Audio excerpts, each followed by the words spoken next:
말씀은 욥기 29장 1절에서 2절입니다. 욥이 풍자하여 이르되 나는 지난 세월과 하나님이 나를 보호하시던 때가 다시 오기를 원하노라.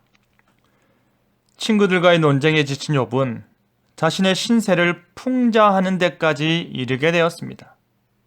친구만 바뀌었을 뿐 그들이 하는 이야기의 핵심은 늘 동일했고 그들의 혀는 욥의 폐부를 찌르는데 일치했기 때문입니다. 욥은 자신의 삶을 무엇이라 말하는지 추억하는 복된 삶이라는 제목으로 말씀이 주는 교훈을 함께 나누겠습니다. 욥은 자신의 지난 날들을 회상하고 있습니다. 여호와의 등불이 자신의 머리에 비춰졌을 때 그 빛에 힘입어 칠흑과 같은 암흑에서도 걸려 넘어지지 아니하고 걸어 다닐 수 있었던 그때를 떠올리고 있습니다. 자신이 원기왕성하던 날과 같이 지내고 싶은 것입니다. 그래서 하나님께서 자신의 장막에 기름을 발라주셨던 그때가 그리운 것입니다. 왜냐하면 그때에는 전능하신 하나님께서 욥 자신과 함께 계셨기 때문입니다. 욥은 자신의 좋았던 시절이 그리운 것입니다. 뿐만 아니라 그때에는 사람들이 자신을 존중하였음을 분명하게 말하고 있습니다.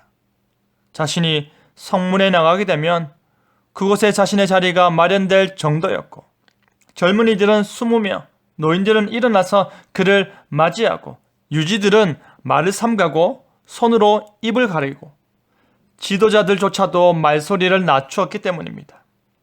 지금 친구들이 자신을 죄인 취급하면서 함부로 대하고 비난 일색의 말들을 하는 것과는 차원이 달랐습니다. 그는 이전에 들었던 축복의 말들이 너무나도 그리운 것입니다. 그리고 욥은 자신이 부유한 시절에 가난하고 힘겨운 사람들, 특별히 그 어느 누구로부터 도움을 받지 못하는 고아와 같은 자들을 자신이 은혜를 베풀었음을 분명히 기억하고 있습니다. 고아와 가부들이 자신으로 인해 기뻐 노래하며 감사해하는 모습이 생생하게 떠올랐습니다. 지금 자신은 너무나도 힘겨운데 지금 자신은 그 누구의 도움도 받지 못하는 고아와 가부의 신세보다 더 비참한 상태인데 자신은 그 누구로부터도 위로와 기쁨과 축복을 받지 못하기 때문입니다. 그 누구도 자신에게 맹인의 눈이 되어주거나 다리 저는 사람의 발이 되어주거나 빈궁한 자의 아버지가 되어주지 않는 것입니다.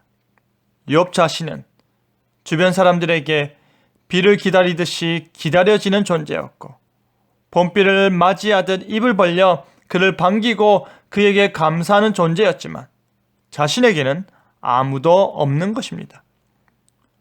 그와 같은 삶을 살았던 욥은 지금 지난 날이 그리운 것입니다.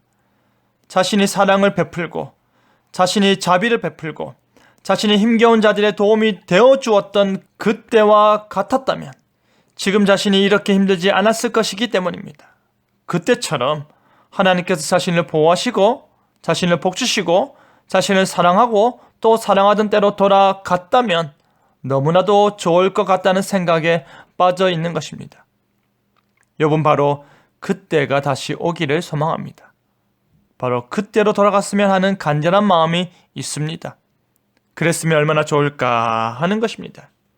그럴 수 없다는 것을 너무나도 잘 알지만 그런 일은 일어나지 않을 것이라는 것이 명백하지만 자신에게 벌어진 이 모든 일들 가운데 그때를 추억하는 것으로 그에게는 잠시나마 위로가 되는 것입니다.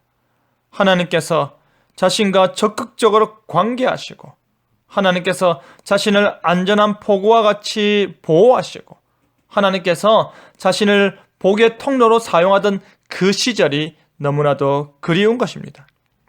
사랑하는 성도 여러분, 욥은 고난 가운데 지난날의 복들을 되새겨 보았습니다. 욥은 아픔 가운데 지난날의 자신의 모습을 돌아보았습니다. 후회하지 않는 삶이었습니다. 자랑스러운 삶이었습니다. 당대의 완전한 자라는 하나님의 칭찬이, 하나님의 자랑이 정말로 당연한 듯한 삶을 살았습니다. 그가 진실로 복의 통로였고 그를 통해 주변 많은 사람들이 하나님의 복을 함께 누렸기 때문입니다.